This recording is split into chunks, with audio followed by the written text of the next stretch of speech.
என்ன செய்ய போறோம் இப்ப?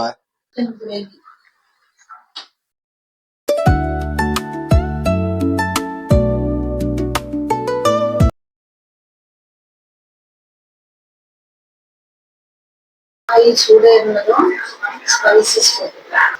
2 பெரிய வெங்காயம்.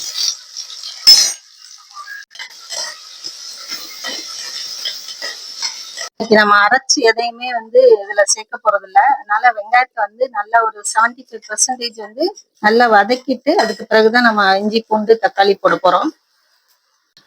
இஞ்சி பூண்டு 2 ஸ்பூன் போடுறேன். இஞ்சி பூண்டு ஹோம்மேடா தயாரிச்சது. இதுல மஞ்சள் தூள், உப்பு, ஆயில், இஞ்சி பூண்டு இது எல்லாமே போட்டு நாமளே தயாரிச்சது. இது ஸ்டோர் பண்ணி வச்சுக்கலாமா?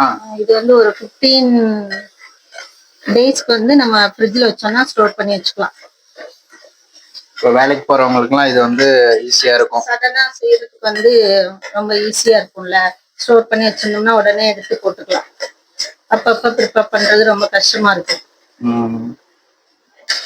வெங்காயம், இஞ்சி பூண்டு எல்லாமே நல்லா வதங்கிடுச்சு. எண்ணெய் பிரிஞ்சு வருது. இப்போ தக்காளி சேர்த்துக்கலாம். 2 பெரிய தக்காளி 2 தக்காளி ஊற்றி வச்சிருக்கேன். அதை சேர்த்துக்கலாம். சின்ன சின்னதா கட் பண்ணணும் அவசியம் இல்லையா? பெருசாவே இந்த மாதிரி போட்டுக்கலாமா? நம்ம விருப்பம் தான். சீக்கிரம் வணங்கணும்னா கொஞ்சம் சின்னதாக கட் பண்ணிக்கலாம். நான் இன்னைக்கு கொஞ்சம் பெருசா பெரிய தக்காளியா பெருசா கட் குக்கர்ல போடுறதுனால பெருசு. ஆமா, இன்னைக்கு குக்கர்ல செய்யறேன். ஏன்னா கேஸ் ப்ராப்ளம் இருக்கு இல்லையா? கேஸ் தட்டுப்பாடா இருக்கு. அதனால சரி குக்கர்லயே வச்சிடலாமே அப்படின்னு வச்சுட்டேன். சீக்கிரம் வதங்கறதுக்காக உப்பு போடுறேன். உப்பு போட்டோம்னா கொஞ்சம் சீக்கிரமா வதங்கிரும். அளவு சொல்லவே இல்லை. கொஞ்சமா போட்டுக்கலாம். நம்ம திரும்ப சிக்கன் சேர்த்ததுக்கு அப்புறம் நம்ம தேவையான அளவு போட்டுக்கலாம். கொஞ்சமா கருவேப்பிலை போடுறேன். தேவைன்னா சேர்த்துக்கலாம். சில பேர் சிக்கன் கிரேவிக்கெல்லாம் அது போட மாட்டாங்க. நான் போட்டிருக்கேன். கொஞ்சமா மல்லித்தலை போட்டுக்கலாம். அப்புறம் ஃபைனலா நம்ம கிரேவிக்கு லாஸ்டா போட்டுக்கலாம்.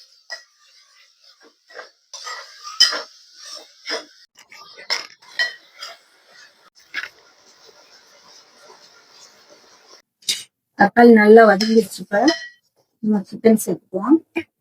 3/4 கிலோ சிக்கன் எடுத்துக்கலாம்.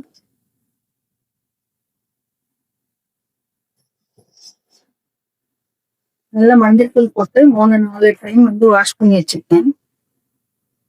அந்த ஸ்மெல் எதுவுமே மஞ்சள் தூள் மட்டும் போட்டு வாஷ் பண்ண போதுமா? உப்பு போட தேவையா? லைனா ஒரு 3 டைம் வாஷ் பண்ணிட்டு மஞ்சள் தூள் போட்டு வாஷ் பண்ணி சிக்கன்ல இருக்க தண்ணி எல்லாம் வெளியே வர்ற அளவுக்கு வதக்கிட்டு அதுக்கப்புறம் உப்பு மசாலா எல்லாமே சேர்த்துக்கலாம்.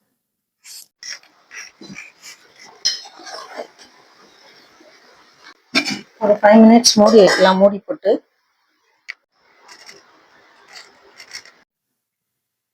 திறந்து பார்க்கலாம்.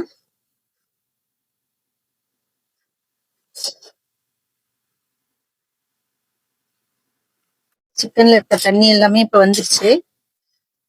இப்ப நம்ம மசாலா எல்லாமே சேர்த்துக்கணும்.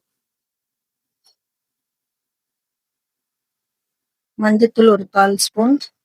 ஏற்கனவே கொஞ்சம் போட்டுக்கலாம். இப்ப தேவையான அளவு போட்டுக்கலாம். ஒரு 2 ஸ்பூன் மல்லித்தூள் சேர்க்கிறேன். 1 spoon chilli powder, chicken masala கடையில வாங்கினதா வீட்டுல அரைச்சது 1/2 ஸ்பூன் சேர்த்துருக்கேன்.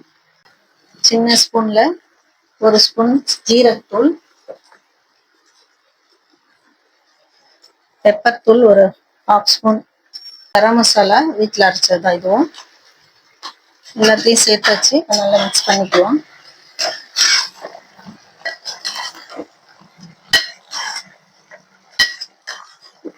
கொஞ்ச நேரம் நல்லா மசாலா அதுல இறங்குற அளவுக்கு கொஞ்சம் நல்லா வதக்கிட்டு அதுக்கப்புறம் லிட்டு போட்டு நம்ம விசில் விட்டுக்கலாம். மசாலா போட்ட பிறகு ஒரு 2 நிமிஷம் நல்லா மசாலா அதுல இறங்கிடுச்சு. இப்ப நம்ம கொஞ்சமா தண்ணி சேர்த்துட்டு மூடி போட்டு ஒரு 4 விசில் விடுவோம். சுடுதண்ணியா? லைட்டா ஹீட் பண்ணி ஊத்திருக்கேன். ஏன்னா கொஞ்சம் சாஃப்டா இருக்கு.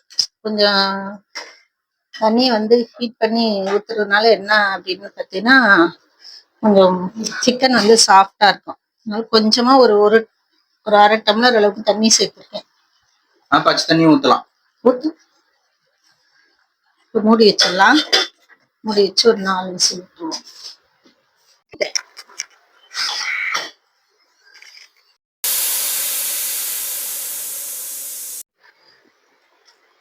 ஸ்டீம் அடங்கிடுச்சு. ஓபன் பண்ணி பார்த்துடலாம்.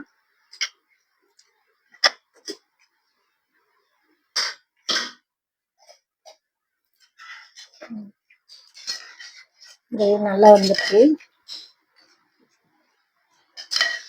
நல்ல கறி பஞ்சு மாதிரி வந்துருச்சு. கொஞ்சம் மல்லித்தலை தூக்கலாம்.